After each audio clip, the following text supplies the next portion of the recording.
Hello বন্ধুরা, নমস্কার। আশা করছি সবাই ভালো আছে, আমিও ভালো আছি। তো বাজার থেকে মাছ নিয়ে চলে আসছে। এখানে বড় একটা রুই মাছ রাখা আছে, আর এখানে অনেক ধরনের মাছ এনেছে, যেমন ইলিশ মাছ, শিং মাছ, ট্যাংরা মাছ, আইড় মাছ। আর রুই মাছটা কাটিয়ে নিয়ে আসেনি, কারণ ছোটো মেয়েটা সবসময় বলে যে ও বড় মাছ দেখবে, বড় মাছটা যেন কাটিয়ে নিয়ে আসে। সে কাটিয়ে নিয়ে না আসে, সেজন্য ওর বাবা একদম আস্থা নিয়ে চলে আসছে মেয়েকে দেখার জন্য। আর মেয়ে দেখে ভীষণই খুশি। এখন নিয়ে আসছে, ভালো কথা। এখন তো আমার যে মাসি তো কাটতে ভীষণই কষ্ট হয়ে যাচ্ছে।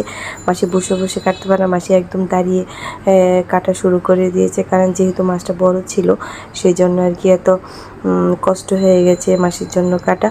যাই হোক, যেভাবে হোক মাসি অনেক কষ্ট করে সুন্দর করে মাছগুলো কেটে পিস করে দিয়েছে, আর মাসি সবগুলো মাছই কেটে দিয়েছে। মাসিকে অনেক ধন্যবাদ এত সুন্দর করে মাছটা পিস করে কেটে দেওয়ার জন্য। টাটা।